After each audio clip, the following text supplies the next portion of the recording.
Olá pessoal, eu sou Edivaldo Toledo, estamos aqui novamente em um episódio do Isso Pode Ajudar e estamos hoje com o Dr. Robson dos Santos Lázaro, médico neurologista, médico no nosso município daqui de Jundiaí. Seja bem-vindo, Muito Dr. obrigado, Robson. Edivaldo. Também ele é professor, colaborador da Faculdade de Medicina de Jundiaí. Isso, exatamente. Seja bem-vindo e muito obrigado por dispor seu tempo para trazer conhecimento para todos. Eu é que agradeço. Tá. Dr. Robson, vamos começar com um assunto que eu acho que é um pouco polêmico nos consultórios, mas eu acho que também cria bastante anseios também, né? Sobre o autismo ou o transtorno do espectro autista, né? Como que é feito esse diagnóstico e o que é, primeiramente, a patologia? Na verdade, o transtorno do espectro autista, o próprio nome define a doença. Ele é um espectro que compreende diversas alterações, diversas doenças que podem culminar, né, com dificuldades daquele indivíduo em termos de socialização, dificuldades de aprendizado, dificuldades de adaptação a mudanças no meio e enfim. Tá. Eles têm um grau de classificação? Como que Sim, é essa diferenciação? Sim, você pode fazer a classificação do transtorno de espectro autista de acordo com o suporte necessário àquele indivíduo, né? Nesse caso, nós graduamos em 3 níveis de suporte, suportes esses que são relativos às diversas necessidades que esse indivíduo apresenta em termos de dificuldade que ele tem, né? Por exemplo, necessidade de psicoterapia, necessidade de uma terapia ocupacional, muitas vezes o acompanhamento de um fonoaudiólogo, né, por eventuais problemas de audição ou até compreensão daquilo que ele ouve e até mesmo expressão daquilo que ele tem que ele tenta exprimir, mas por conta do próprio transtorno do espectro autista, que envolve justamente essa dificuldade de socialização, ele não consegue expor aquilo que ele está sentindo propriamente. Entendi. E a origem se dá através da genética ou é ambiental? Na verdade, Divaldo, a origem ela é multifatorial, né? Como nós estamos lidando com um espectro de várias doenças, nós temos que levar em conta que cada uma dessas doenças pode ter um tipo de epidemiologia diferente relacionado de uma para outra. Você pode ter fatores que são de condicionamento genético, né? Por exemplo, uma trissomia cromossômica que leva a uma síndrome de Down.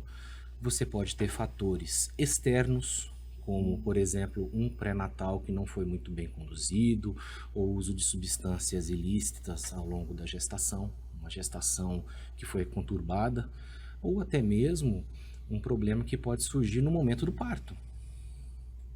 Um problema que pode surgir no momento do parto e que acaba impondo àquele indivíduo grandes dificuldades de se desenvolver do ponto de vista neuropsicomotor. Tá, então vamos do básico, que houveram algumas perguntas lá no Instagram. Claro. Conseguimos fazer esse diagnóstico como no bebê? Não, é muito difícil. Por quê? Eu diria até que é quase impossível. Porque para que você estabeleça o diagnóstico do transtorno do espectro autista, é necessário que alguns fatores sejam levados em conta. Dentre eles, o próprio desenvolvimento neuropsicomotor, que compreende aí desenvolvimento intelectual, desenvolvimento emocional, que culmina com a capacidade do indivíduo ter ou não de se socializar mais facilmente. E você só vai conseguir isso em indivíduos maiores, você só vai conseguir fazer essa avaliação mais precisa em indivíduos maiores. Obviamente, você pode ter alterações que podem ser identificadas nos bebês, nos recém-nascidos, tá?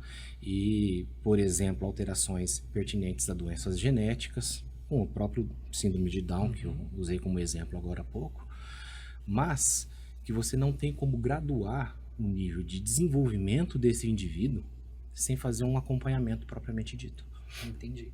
E quem encaminha esse paciente para a neurologia, geralmente, então, seria o pediatra ou o fator escola? Na verdade, a depender da faixa etária do paciente, a gente tem o predomínio de um ou de outro.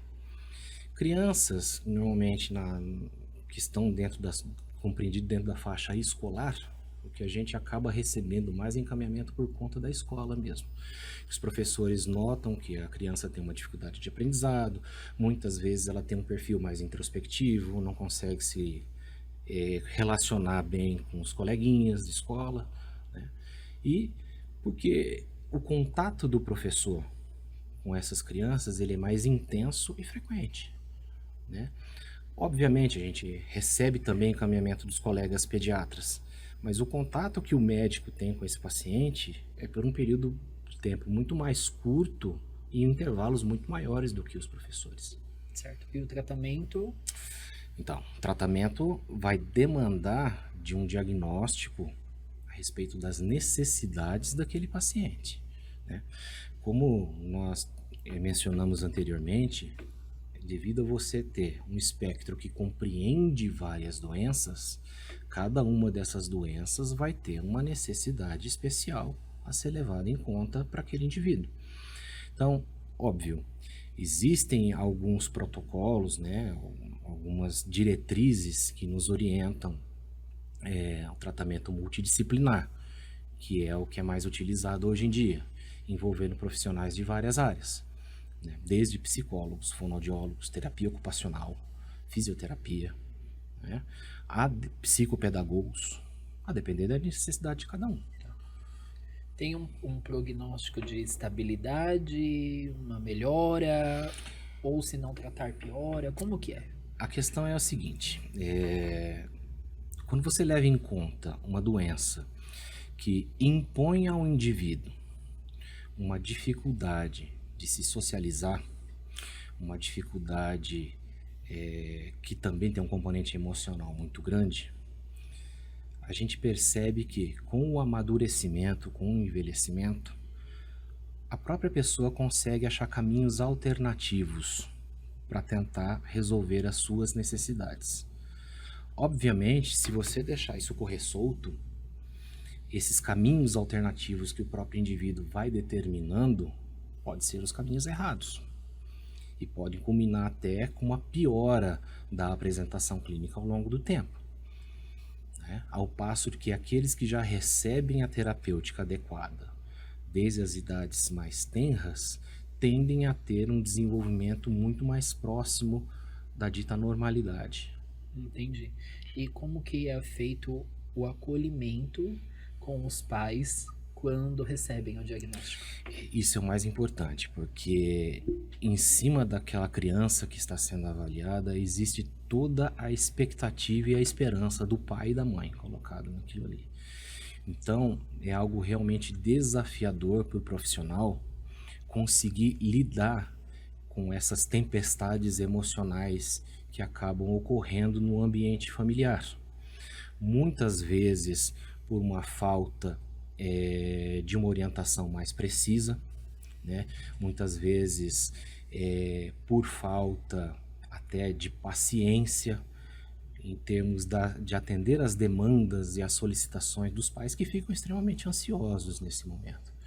Então, o que é o principal em termos de receber essas famílias é tentar esclarecer ao máximo, né, o que está acontecendo com o filho daquele casal, né?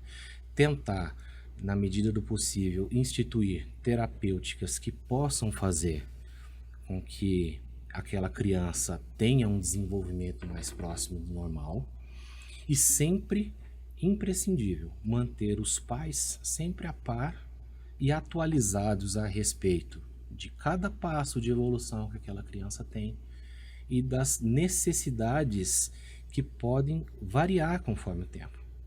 Nem sempre as mesmas necessidades que a criança com espectro autista tem no início do seu diagnóstico é a mesma necessidade que ele vai ter no final. Isso é uma coisa mutável, né? De acordo é algo dinâmico. Com o tratamento aplicado ali da equipe multidisciplinar. Exato. Tá.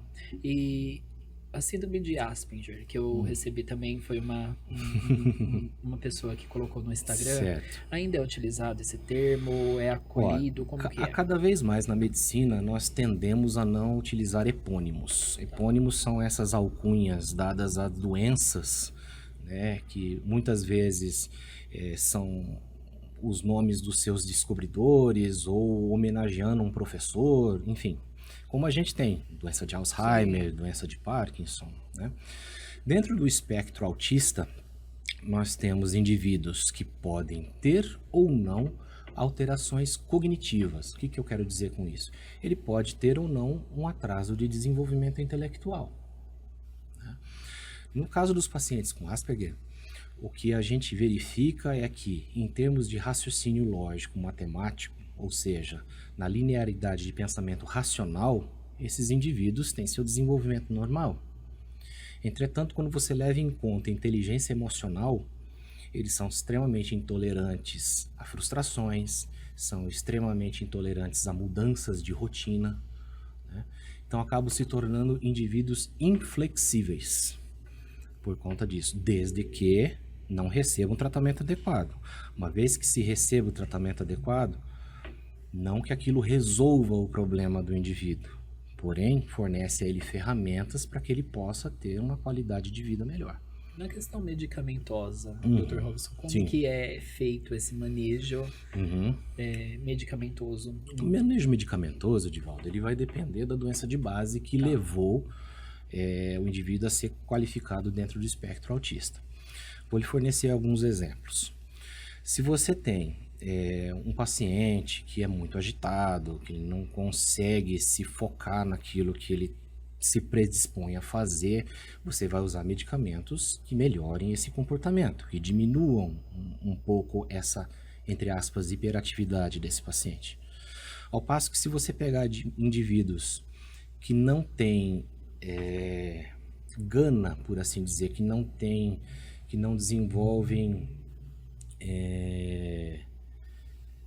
que não tem vontade mesmo, indivíduos que parece que não tem vontade de desenvolver as coisas, você vai usar um psicoestimulante. Então, a depender do quadro clínico que o indivíduo apresenta para você, que o paciente apresenta para você, você vai direcionar um ou outro tratamento.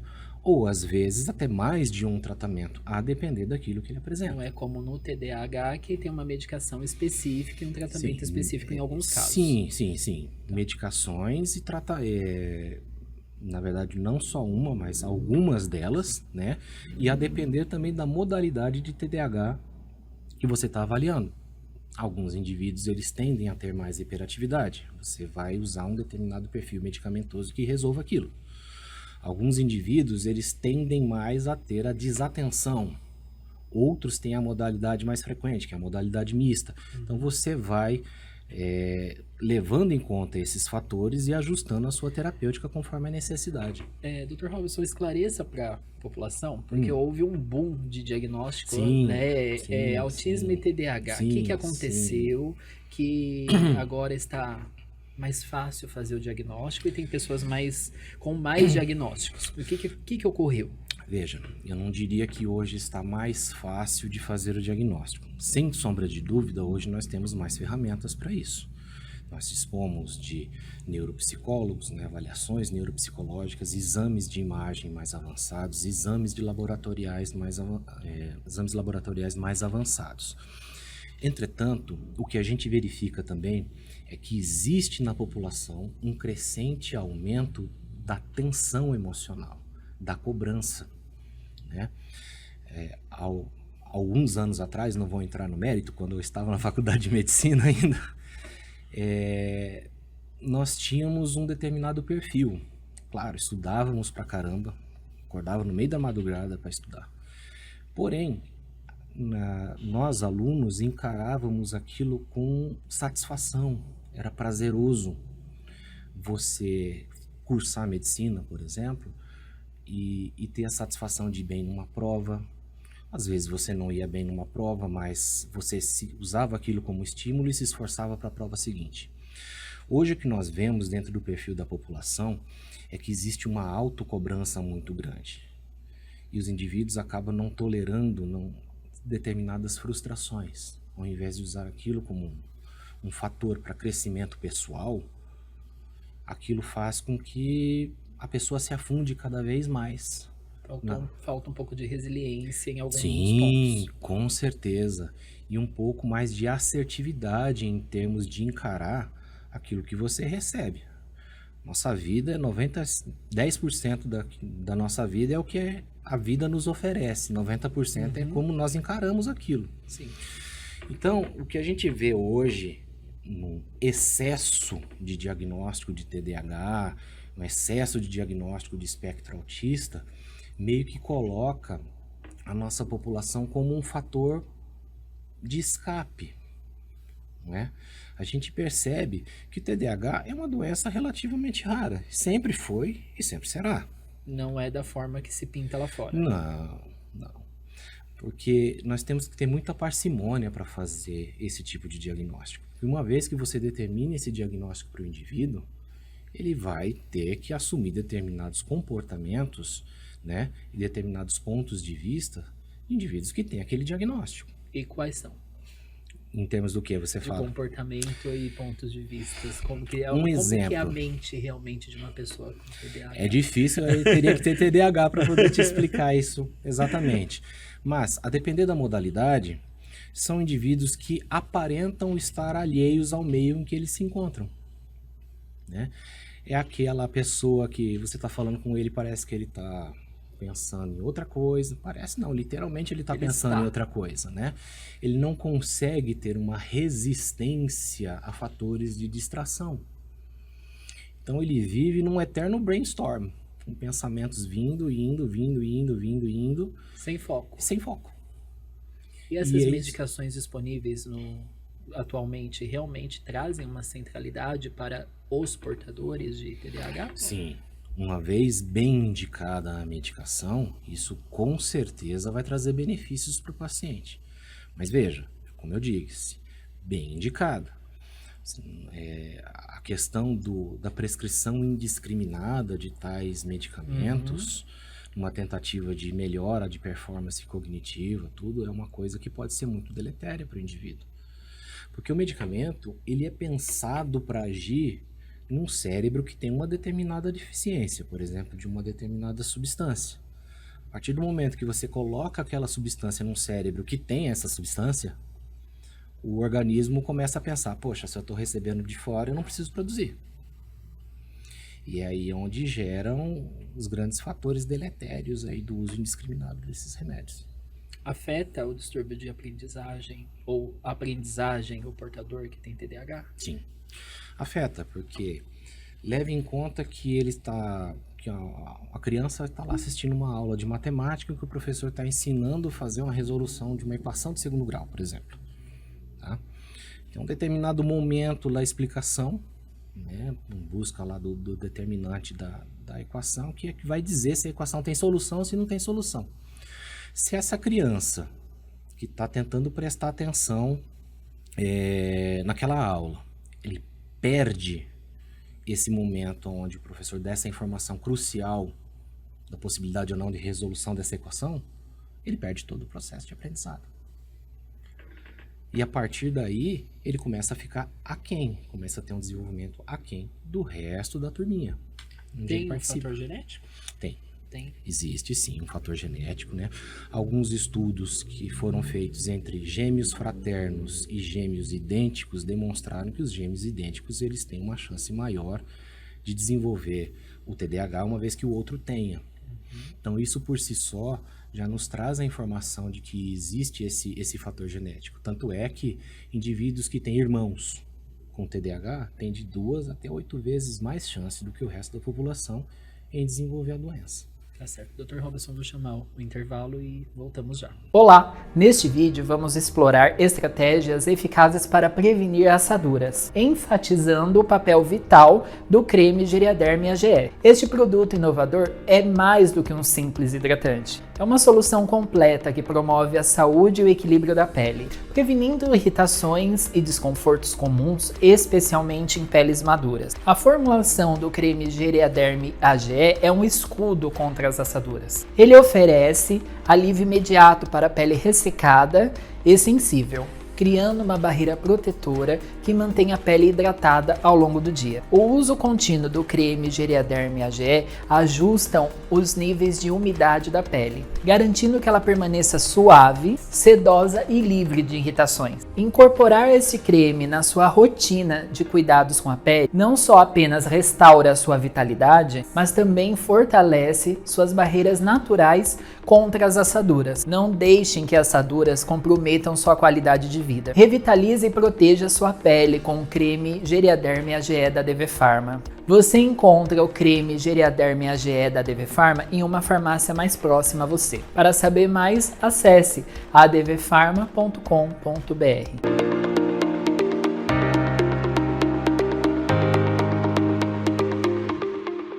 Olá pessoal, estamos de volta com o Dr. Robson Lázaro, neurologista, e estamos falando de autismo e TDAH.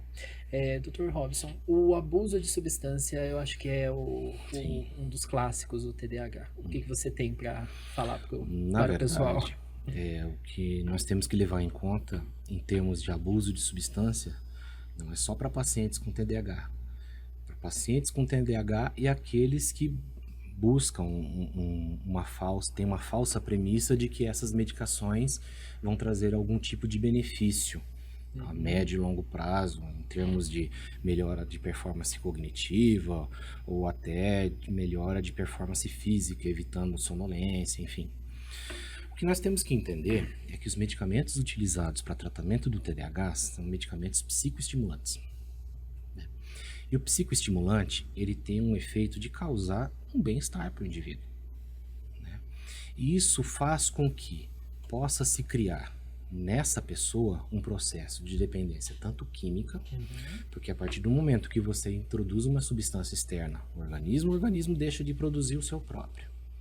E o segundo ponto é a dependência psicológica, onde o indivíduo ele acaba perdendo boa parte da sua autoconfiança e transfere aquela autoconfiança para aquele medicamento externo que ele está recebendo.